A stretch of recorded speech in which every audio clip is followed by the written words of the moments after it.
Nah, oke, untuk pertemuan pertama kita akan membahas dulu pendahuluan. Jadi di sini ada tujuan dan capaian. Jadi sebelum kita masuk ke slide utama, kita akan lihat dulu tujuan dan capaiannya apa saja. Oke, di sini tujuannya adalah untuk memberikan gambaran tentang manajemen pengelolaan sumber daya manusia. Nah, sedangkan capaiannya adalah mahasiswa memahami pentingnya sumber daya manusia atau SDM disingkat di sini dan pengelolaannya dalam sebuah perusahaan ataupun organisasi. Nah, kemudian selain itu juga untuk memahami elemen-elemen penting yang perlu dikelola dalam sumber daya manusia di sebuah perusahaan atau di sebuah organisasi. Kemudian memahami fungsi-fungsi manajemen dalam pengelolaan sumber daya manusia. Nah, kita akan bahas lebih lanjut terkait fungsi manajemen ini nanti di slide-slide berikutnya. Kemungkinan juga akan ada modul tugas yang harus kalian kerjakan terkait dengan fungsi manajemen ini. Kemudian memahami faktor lingkungan internal ataupun eksternal yang memungkinkan berpengaruh terhadap pengelolaan sumber daya manusia dalam sebuah organisasi atau sebuah perusahaan. Oke, kita masuk ke slide pertama dulu. Jadi sumber daya manusia dan modal manusia. Nah, dalam mencapai sebuah visi, misi, dan tujuan organisasi perlu menginvestasikan sumber daya sebagai aset atau modal untuk menciptakan kegiatan organisasi. Jadi kalau kita melihat sebuah organisasi atau perusahaan, tentunya pemiliknya atau ownernya tidak dia single yang mengerjakan untuk mencapai tujuan perusahaan, tentunya tujuan jangka pendek ataupun jangka panjangnya ya, karena pasti dia punya keterbatasan, tidak mungkin semua diselesaikan sendiri oleh yang bersangkutan, tapi dia perlu memiliki orang-orang yang bisa membantu dia untuk mencapai tujuan dari organisasi atau perusahaannya tersebut. Nah, di sini mau tidak mau dia harus menginvestasikan manusianya atau sumber daya manusianya sebagai aset atau modal untuk menciptakan kegiatan organisasi itu atau untuk membantu dia dalam melakukan operasional usahanya, dan pada akhirnya tujuan akhirnya untuk mencapai tujuan organisasi atau perusahaan itu sendiri. Nah, wujud modal usaha ini ada beberapa di sini. Jadi yang pertama adalah modal fisik. Jadi bisa terdiri dari modal yang berwujud atau di situ disebut tangible capital atau disebut sebagai aset perusahaan. Jadi kalau modal fisik ini kita bisa mencontohkan misalnya tanah, bangunan, kemudian pabriknya, peralatannya, kemudian mesin, bahan mentahnya dan lain sebagainya. Jadi yang secara fisik dia kelihatan gitu ya, mudahnya seperti itu. Ini yang disebut dengan modal fisik. Jadi ini menjadi modal yang tak berwujud atau aset perusahaan. Kemudian modal finansial atau modal yang ini ya lebih dilihatnya dari sisi uangnya. Nah, ini bisa berbentuk uang tunai, sekuritas, saham, dan obligasi. Jadi kalau saham itu bukti kepemilikan menanamkan modalnya di sebuah perusahaan. Kemudian artinya kalau dia menanamkan modalnya di perusahaan, dia pastinya nanti kalau dalam RUPS pembagian sahamnya dia juga dapat berapa persen dari nilai saham yang sudah dia tanamkan. Nah, itu jadi modal finansial yang bersangkutan. Kemudian tabungan, kemudian giro itu hampir sama dengan cek, tapi kalau giro dia biasanya tidak bisa langsung diambil tunai, bentuk uang tunai nggak bisa, tapi masuk rekening dulu baru bisa diambil dan punya jangka waktu tertentu. Maksudnya kalau dikasih giro biasanya pencairannya bisa tidak hari itu langsung dicairkan, tapi 3 hari, 1 minggu ataupun 2 minggu, biasanya tergantung dari dananya tersedia atau sudah tersedia atau belum. Kemudian deposito ini simpanan dalam, kalau bisa dicairkannya dalam seperti tabungan, tapi hanya bisa dicairkan dalam waktu tertentu, 3 bulan, 6 bulan dan sebagainya. Kemudian piutang artinya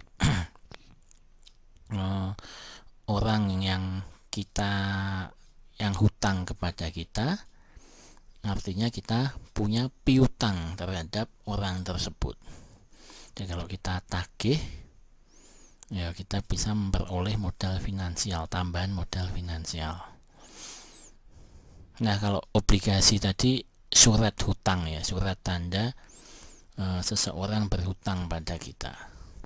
Kemudian modal tidak berwujud atau latent di sini. Nah, ini contohnya adalah yang terkait dengan hak kekayaan intelektual. Jadi ini misalnya ada hak paten, hak cipta, hak desain industri, kemudian resep proses produksi.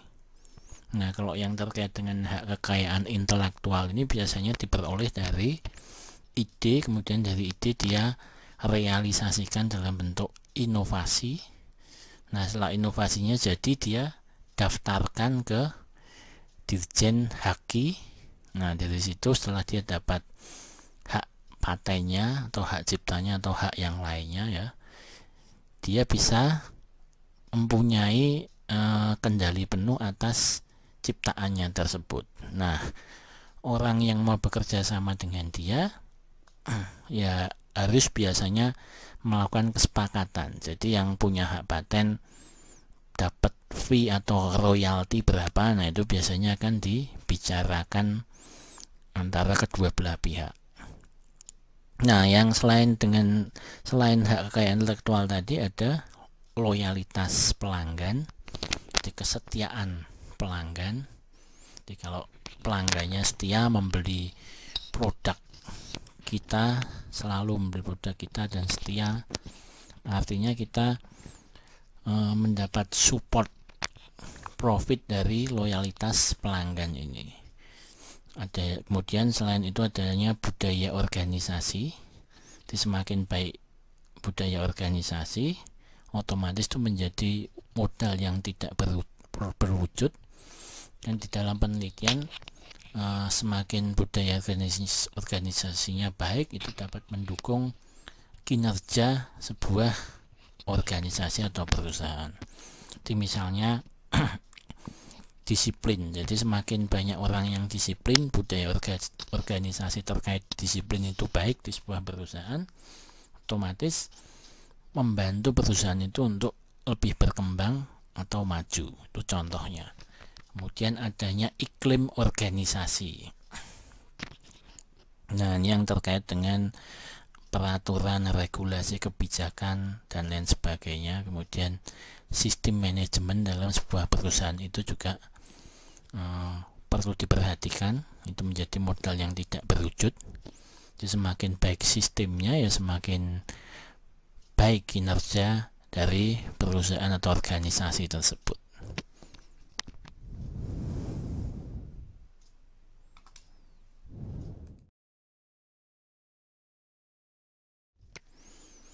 Oke, kemudian next, ini modal manusia atau sumber daya manusia itu terdiri dari 5 dimensi di sini.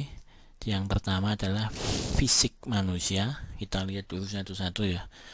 2 itu psikis manusia, Kemudian 3 adalah sifat dan karakteristik manusia. 4 itu pengetahuan dan keterampilan. 5 adalah pengalaman manusia. Jadi kalau fisik manusia ini contohnya adalah tinggi ataupun pendek. Maksudnya tingginya berapa gitu ya, pendek. Kalau dia pendek ya berapa senti pendeknya. Nah, ini yang terkait dengan fisik manusia, ataupun cantik ataupun tampan seseorang. Kemudian kuat ataupun lemah. Nah, itu fisik, contoh dari fisik manusia. Sedangkan kalau psikis itu dikaitkan dengan misalnya motivasi, kreativitasnya, semangatnya, itu yang terkait dengan psikis manusia. Nah, kalau yang ketiga itu sifat dan karakteristik manusia. Nah, ini dikaitkan dengan IQ atau kecerdasannya dan EQ.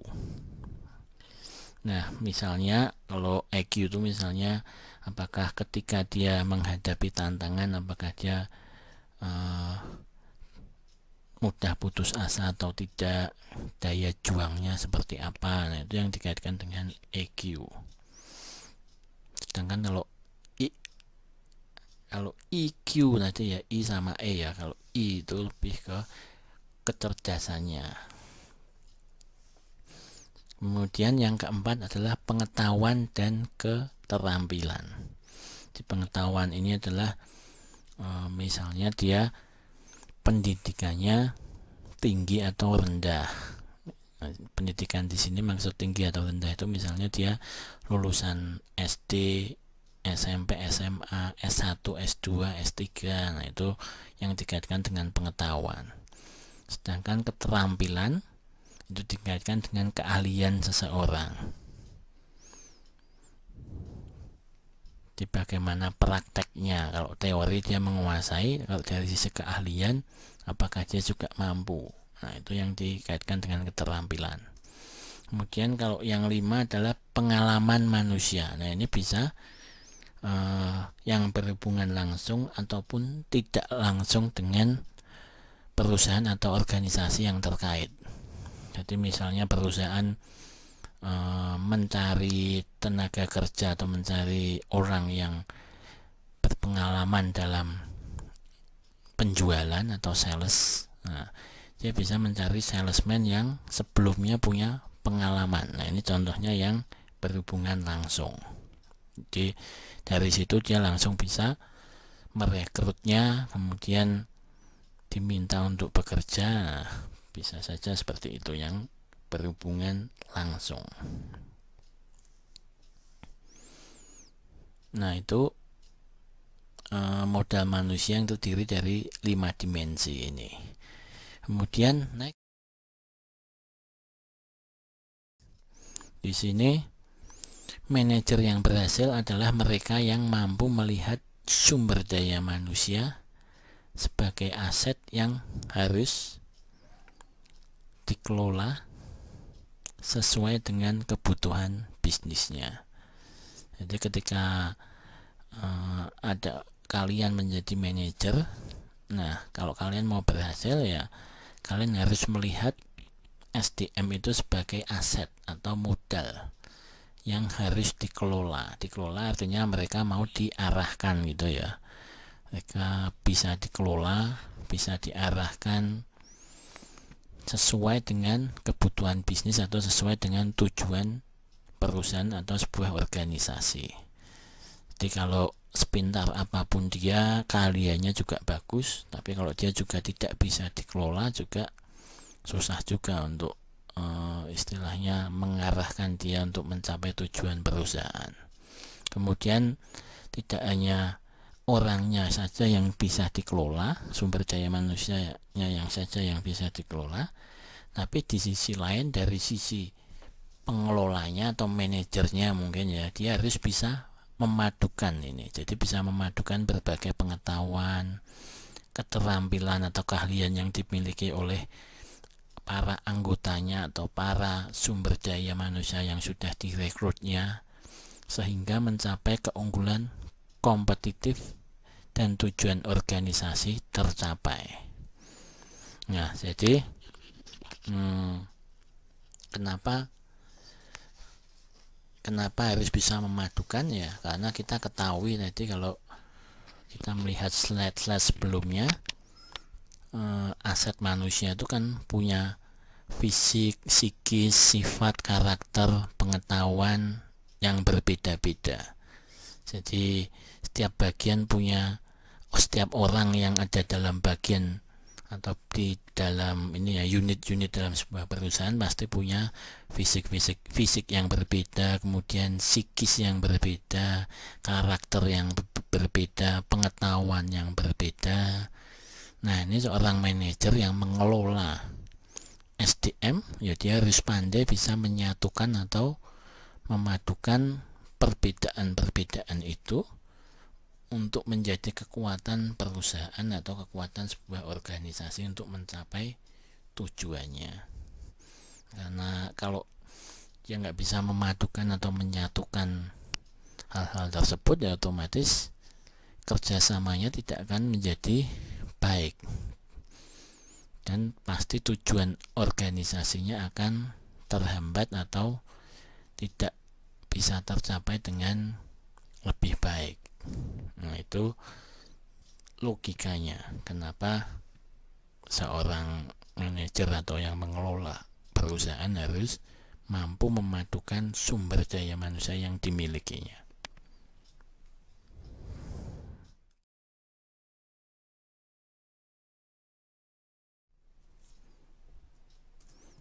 Nah, oke, jadi ketika kita mengelola yang namanya modal manusia atau SDM tadi, bahasa kerennya di sini adalah memanajemen sumber daya manusia. Nah, di sini didefinisikan sebagai berikut. Jadi suatu proses perencanaan, kemudian pengorganisasian, penyusunan staf, kemudian penggeraan dan pengawasan terhadap pengadaan, pengembangan, pemberian kompensasi, pengintegrasian, pemeliharaan, dan pemisahan tenaga kerja untuk mencapai tujuan organisasi. Nah, ini istilahnya dapat dikatakan sebuah definisi, tapi juga menggambarkan sebuah ini ya, tahapan. Jadi ada perencanaan, kemudian mengorganisasi, menyusun staf-stafnya siapa saja, bagian apa, kemudian dia harus setelah stafnya tersusun ada job disk yang diberikan kepada mereka, kemudian ada pengawasannya, ada pengembangannya setelah itu kalau mereka bekerja selama berapa tahun, ada kompensasi yang harus diberikan. Nah, semuanya diarahkan untuk mencapai tujuan organisasi di sini. Nah,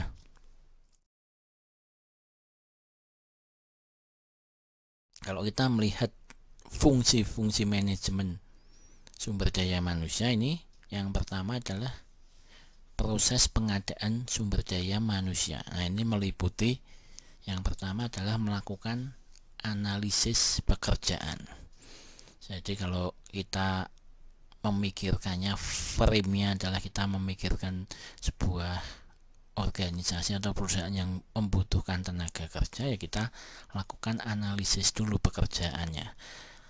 Pekerjaan apa yang dibutuhkan, atau istilahnya lowongan kerja apa yang kosong dan dibutuhkan untuk diisi dalam sebuah unit di perusahaan atau organisasi. Nah, kita analisis dulu. Setelah itu kita melakukan perencanaan terhadap sumber daya manusianya. Jadi untuk unit tersebut kebutuhannya apa, kemudian selain itu keahlian apa yang dibutuhkan, kemudian lulusan apa, pendidikan apa yang perlu dicari, kemudian karakternya seperti apa, sifatnya seperti apa untuk bagian tersebut. Nah, ini masuk dalam perencanaan SDM. Kemudian setelah itu baru perusahaan dapat melakukan yang namanya rekrutmen. Jadi setelah analisis pekerjaan dilakukan, kemudian perencanaan SDM tadi sudah ada gambarannya seperti apa, nah baru perusahaan melakukan rekrutmen. Nah, teman-teman pasti tahu atau pernah dengar tentang job fair. Nah, job fair ini adalah salah satu bentuk untuk melakukan rekrutmen oleh perusahaan. Nah, biasanya dalam rekrutmen itu ada yang namanya seleksi SDM. Jadi mereka yang sesuai dengan kriteria yang sudah direncanakan tadi, sesuai juga dengan kebutuhan perusahaan, mereka akan diseleksi. Apakah bisa diterima atau harus langsung diterima atau harus menjalani tes-tes tertentu untuk bisa lolos dan masuk menjadi pegawai di sebuah perusahaan atau organisasi. Nah, kalau memang dia bisa diterima dan masuk menjadi pegawai dalam sebuah organisasi karena kriterianya sesuai, nah dia nanti akan ditempatkan, adanya penempatan atau staffing. Kita kalau bahasa manajemennya adalah staffing, penempatan sumber daya manusia. Jadi misalnya dia memang lebih cocok ke akuntansi, ya dia dimasukkan ke bagian akunting. Dan kalau dia memang cocok karakternya masuk dalam bagian atau bidang penjualan atau pemasaran, ya dia dimasukkan ke bagian penjualan atau pemasaran dan sebagainya. Nah, setelah pengadaan, adanya pengembangan. Jadi tahap 2, setelah mereka ditempatkan, tentunya mereka akan bekerja di dalam sebuah perusahaan itu. Nah, di sini perusahaan atau organisasi tentunya tidak diam saja ya untuk mengelola mereka supaya mereka bisa mencapai suatu karir tertentu, kemudian perusahaan juga bisa mencapai tujuannya. Nah, mereka harus bisa menciptakan pengembangan sumber daya manusia. Nah, di sini adanya yang dinamakan dengan perencanaan karir di sini. Jadi misalnya pertama dia jadi, kalau contohnya saja di bidang pemasaran atau unit pemasaran, mungkin karir paling bawah dia menjadi salesman dulu. Kemudian biasanya masuk, setelah itu di atasnya salesman ada supervisor. Kemudian setelah supervisor dia bisa naik lagi ke misalnya manajer pemasaran. Nah, setelah masuk dalam manajer pemasaran, ini pun bisa dibagi biasanya menjadi, setiap perusahaan berbeda-beda ya, tapi ada juga yang manajer pemasaran tingkat daerah misalnya. Jadi tingkat wilayahnya bisa kota, wilayah provinsi, ataupun nasional, manajer tapi bagian pemasaran. Nah, itu juga bisa istilahnya dibuat atau di sini masuk dalam perencanaan karir. Nah, tergantung bagaimana perusahaan atau organisasi melakukan setting terhadap karir tersebut dengan tujuan untuk pengembangan SDM. Nah, setelah itu pengembangan karir. Jadi di sini perusahaan membantu mereka yang punya semangat, kemudian mereka yang punya kemampuan, punya kompetensi dan punya potensi untuk dapat mengembangkan karirnya sehingga dapat dicapai dengan baik. Nah, selain itu juga perlunya memikirkan pengembangan organisasi.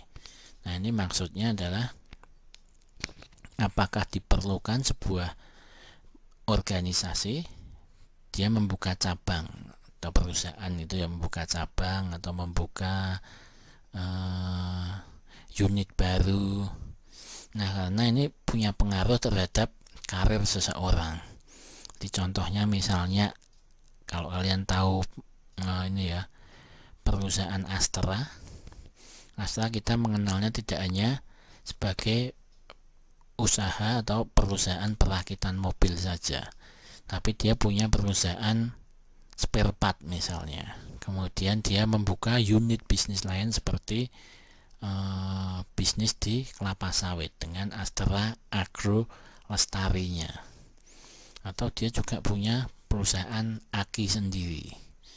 Nah, di situ tentunya butuh orang-orang yang bisa memimpin, orang-orang yang sudah dari awal ikut dalam perusahaan itu. Kemudian karena ada pengembangan organisasi di sini, sehingga mereka bisa ditaruh di dalam unit-unit yang sudah dibangun tadi, di cabangnya atau di unit bisnis yang dia baru dibangun. Nah, ini mendukung atau istilahnya mendorong pengembangan SDM. Kemudian dibutuhkannya manajemen dan penilaian kinerja. Jadi istilahnya manajemen kinerja dan penilaian kinerjanya juga harus dipikirkan dengan baik. Jadi bagaimana melakukan pengelolaannya, pakai metode apa, kemudian penilaiannya seperti apa. Nah, itu harus jelas dan ukurannya benar-benar bisa dipertanggungjawabkan, sehingga setiap orang yang mau mengembangkan karirnya, dia jelas, istilahnya jelas untuk mencapainya. Jadi dia tahun pertama harus mencapai apa, tahun kedua, ketiga, supaya dalam hal pengembangan SDM ini bisa tercapai juga dengan baik.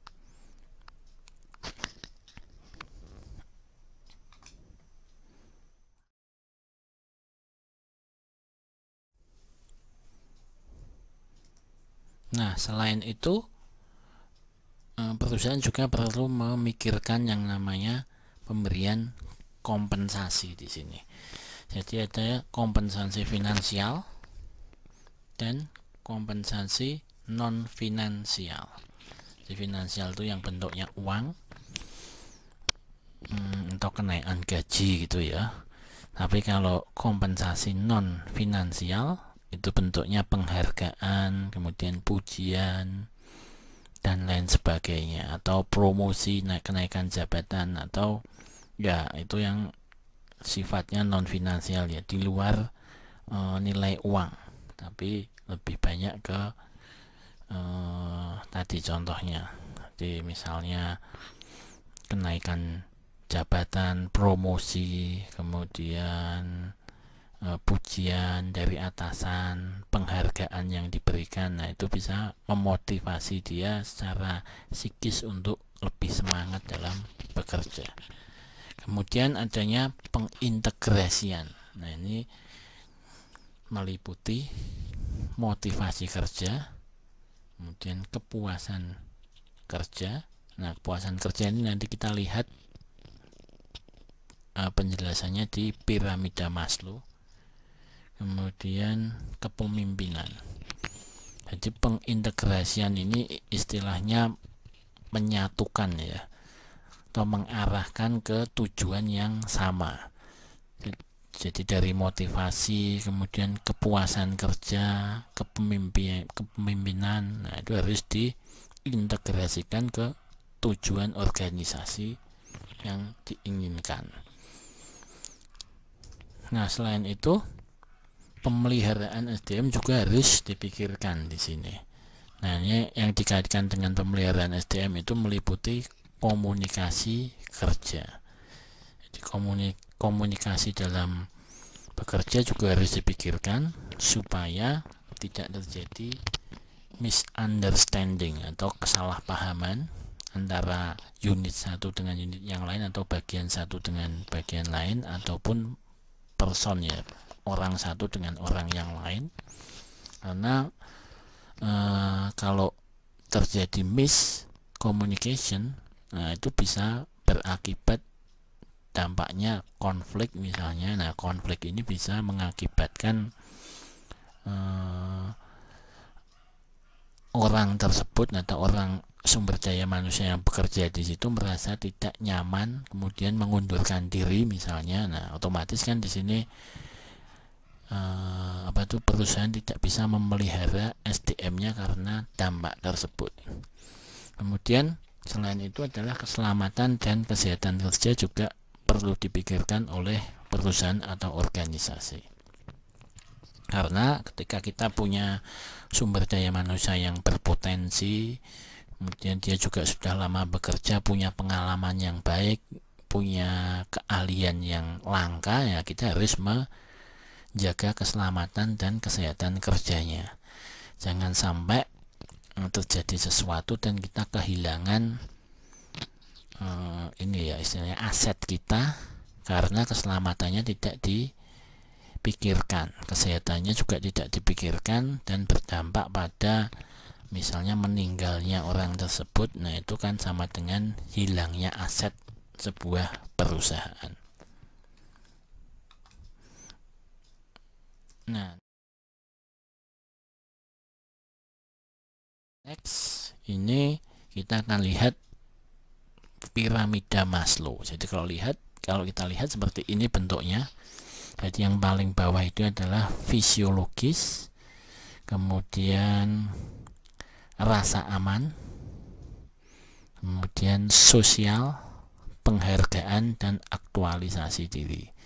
Jadi yang paling dasar itu jadi kalau di tahap fisiologis itu biasanya seorang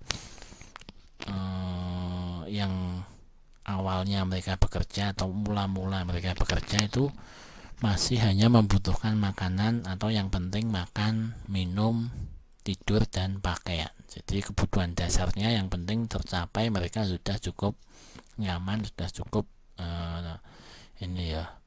loyal gitu ya istilahnya. Tapi ketika dia sudah mencapai tahap itu, dia pengen naik lagi ke rasa aman di sini. Jadi keamanan, keteraturan, stabilitas, nah itu dia sangat membutuhkan. Sudah mulai memikirkan hal tersebut. Jadi tadi yang tidurnya istilahnya masih kos, belum menjadi miliknya, belum rumah yang menjadi miliknya ataupun nepeng ataupun kontrak. Tapi ketika dia mulai naik ke rasa aman, dia sudah ingin mulai stabil, pengen aman dalam sebuah rumah, kemudian teratur, ada aturan tata tertib yang bisa dia buat di rumahnya. Kemudian karena dia harus nyicil rumah, artinya dia harus pendapatannya harus stabil dan lain sebagainya. Kemudian setelah dia mencapai itu, biasanya ada tahap sosial di sini. Jadi adanya afeksi, relasi, keluarga di sini. Nah, dia membutuhkan sesuatu yang lebih. Dia ingin membangun relasi dengan seseorang, kemudian punya keluarga, punya teman-teman yang bisa bersama dia dan lain sebagainya. Kemudian setelah itu dia membutuhkan yang namanya penghargaan. Jadi di sini pencapaian, kemudian status, tanggung jawab, reputasi itu sudah dia pikirkan. Jadi dia ingin punya reputasi yang diakui oleh teman-temannya ataupun atasannya. Kemudian pencapaiannya juga ingin dihargai lebih baik lagi, diakui gitu ya. Nah, setelah itu aktualisasi diri. Jadi setelah dia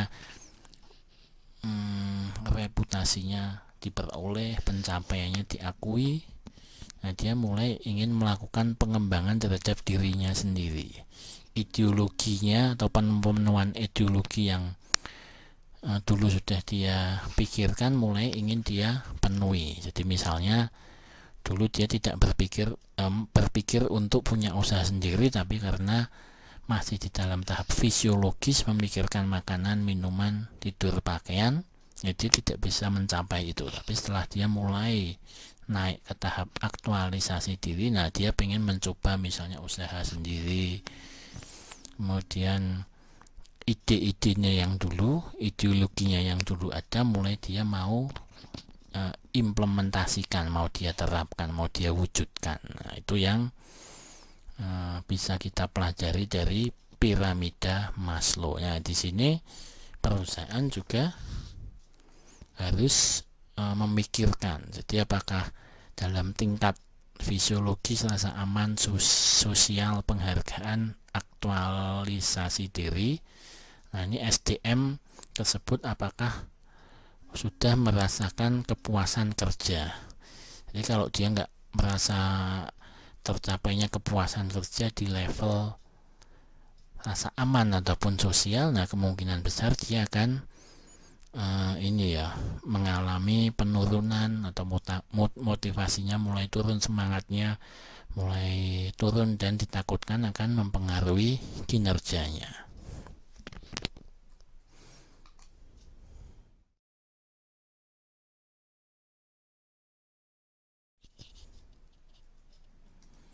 Nah, kemudian kita akan melihat lingkungan manajemen sumber daya manusia.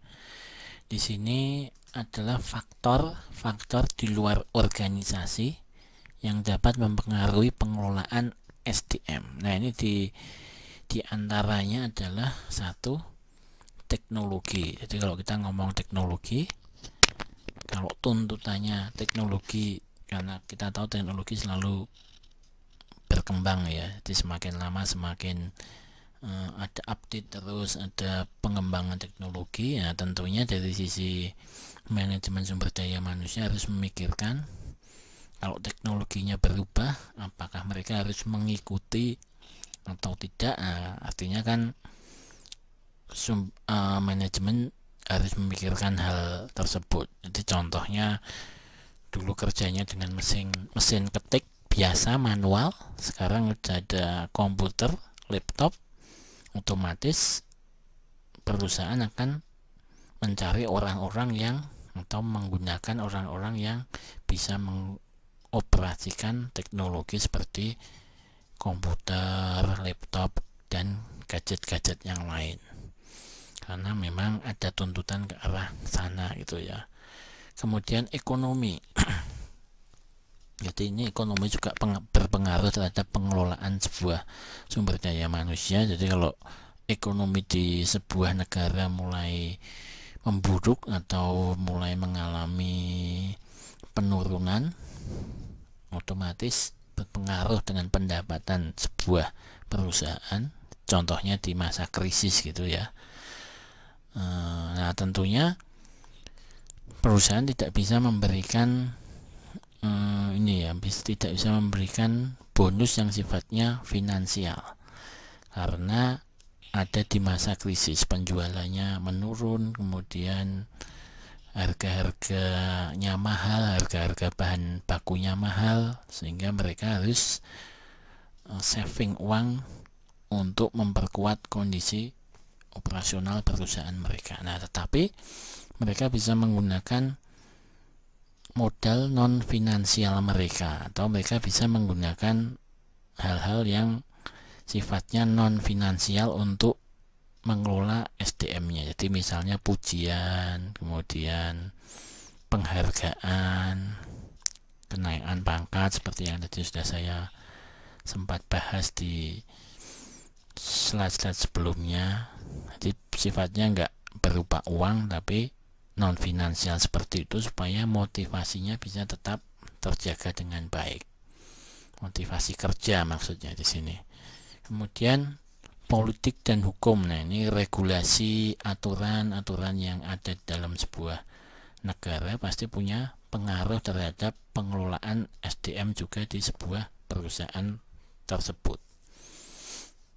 Nah, perlunya HRD atau manajemen yang membidangi sumber daya manusia ini memahami aturan atau regulasi yang mengalami perubahan tersebut. Jadi kalau ada kenaikan gaji di tahun berikutnya, nah mereka juga harus perhatikan itu, karena regulasinya seperti itu atau aturannya seperti itu. Itu misalnya saja. Kemudian sosial budaya. Nah, ini yang sempat juga kita bahas tadi. Di sosial budaya di dalam sebuah organisasi harus bisa dibangun. Jadi semakin baik budaya atau sosial budaya di sebuah organisasi atau perusahaan, ya semakin baik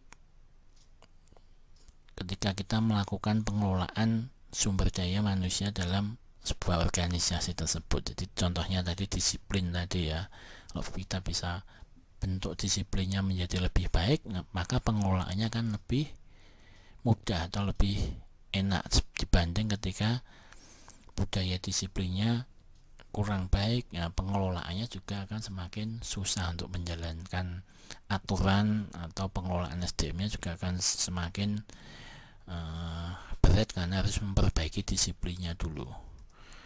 Kemudian pasar tenaga kerja. Nah, ini ketersediaan tenaga kerjanya seperti apa? Apakah termasuk atau apakah ada bagian atau unit tertentu yang pasar tenaga kerjanya ini tidak tersedia atau langka? Nah, di sini perusahaan harus memikirkan hal tersebut. Jadi apakah seseorang perlu untuk di-training untuk bagian tersebut atau untuk keahlian tersebut. Trainingnya misalnya training khusus atau disekolahkan khusus. Nah, ini berpengaruh terhadap pengelolaan SDM-nya. Kemudian, nah ini ada kaitannya dengan pesaing. Jadi kalau tenaga kerja yang langka itu biasanya menjadi rebutan oleh pesaingnya. Si A ahlinya ini dan hanya dia yang bisa melakukan, ya dia pasti akan, pesaingnya akan berusaha untuk membajak atau memberikan tawaran yang lebih baik untuk bekerja di perusahaan pesaingnya. Kemudian pelanggan. Nah, jadi pelanggannya juga punya kontribusi yang cukup signifikan bagi pengelolaan sumber daya manusia, karena pelanggan bisa memberikan masukan. Jadi contohnya saja ketika kita masuk ke dalam sebuah bank, kita bisa melihat layanannya seperti apa, apakah front office yang bersangkutan itu pelayanannya baik atau tidak. Nah, kalau tidak baik kan kita bisa melakukan komplain atau memberikan penilaian baik buruknya pelayanan dari ini ya, si front office dalam sebuah bank. Ini contohnya. Nah, kalau di BCA kan kita disuruh memasukkan ini ya, apa tuh, sebuah kertas itu cukup puas, tidak puas, dan lain sebagainya untuk menilai front office yang bersangkutan. Nah, pelanggan dilibatkan dalam hal ini. Kemudian demografi. Nah, ini dikaitkan dengan usia, kemudian contohnya adalah usia, kemudian pendidikan, dan lain sebagainya. Jadi kalau contohnya usia, ya perusahaan harus memahami umur produktifnya sampai umur berapa. Kemudian kalau dia memang sudah mencapai masa pensiun, apakah sebaiknya dia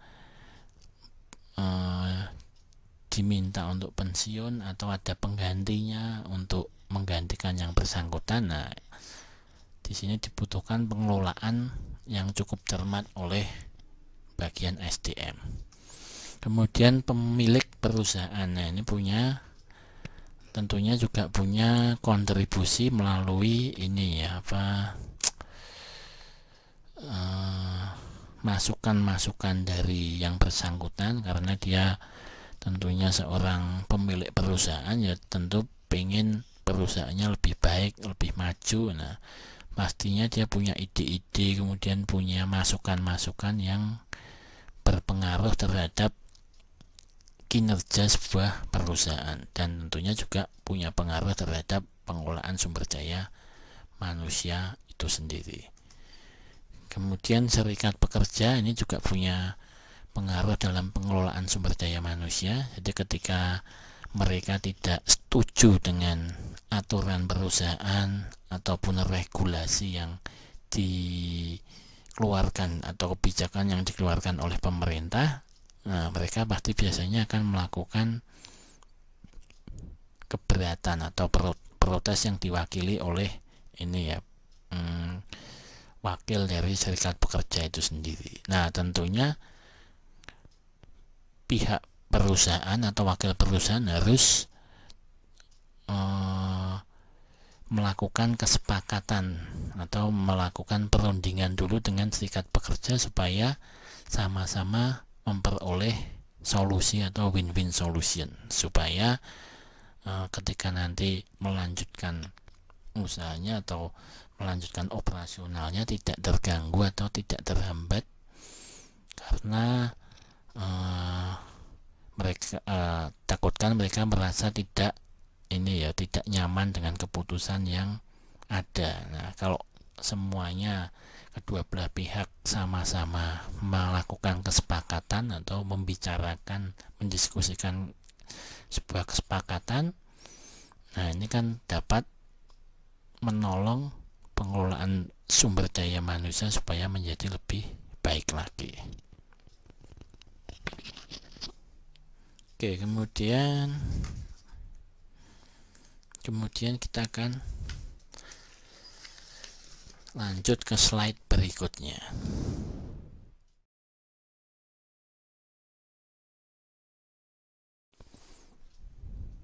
Nah, kemudian kita akan melihat 3 pendekatan terhadap perkembangan yang berkaitan dengan sumber daya manusia.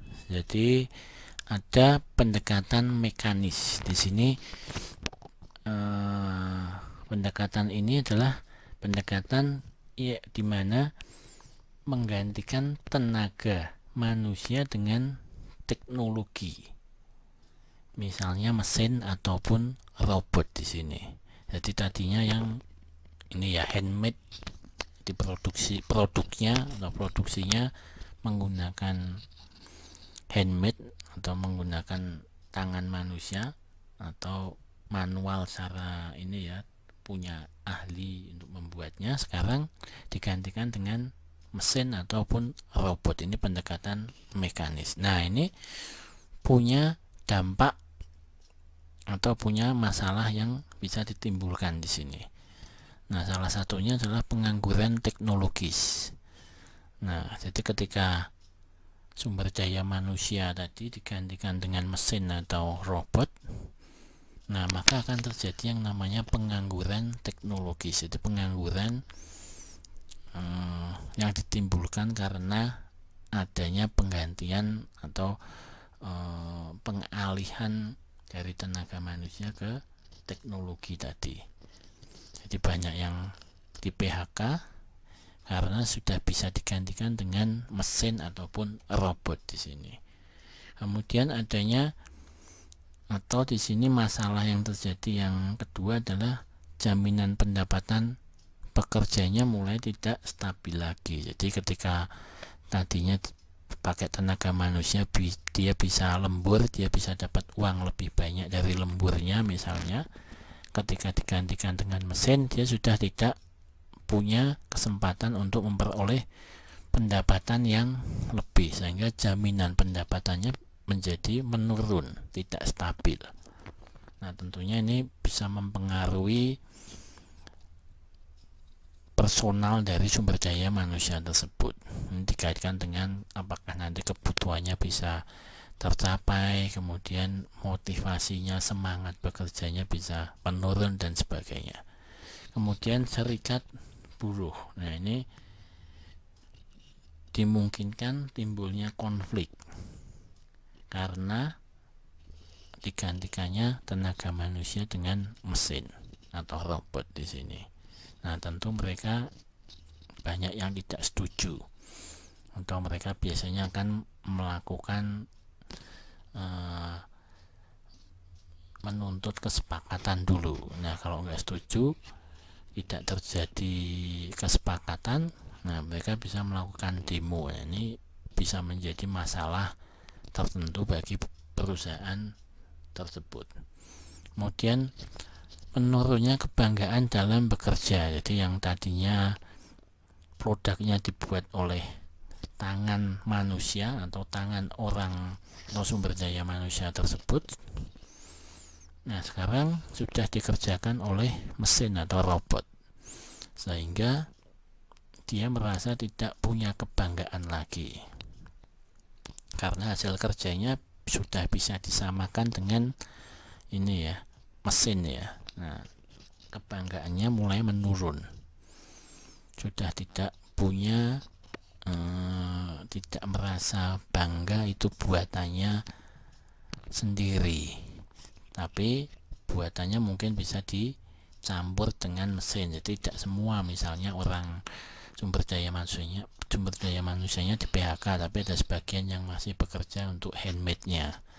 Tapi tentunya ini kalau barangnya nantinya dicampur antara handmade dan produksi mesin, nah ini bisa menurunkan kebanggaan ketika mereka bekerja. Kemudian pendekatan paternalisme. Nah, di sini pendekatan yang lebih menggambarkan pendekatan antara bapak dan anak. Jadi mereka di atasannya itu memberikan perlakuan yang baik terhadap bawahannya, kemudian fasilitas-fasilitas dipenuhi, kemudian dia banyak memberikan nasihat kepada ini karyawannya, bawahannya. Nah, itu pendekatan paternalisme. Kemudian pendekatan sistem sosial. Jadi ini lebih ke hubungan dua arah, jadi antara atasan dan bawahannya, atau antara manajemen dengan pegawainya. Nah, pendekatan dua arah ini istilahnya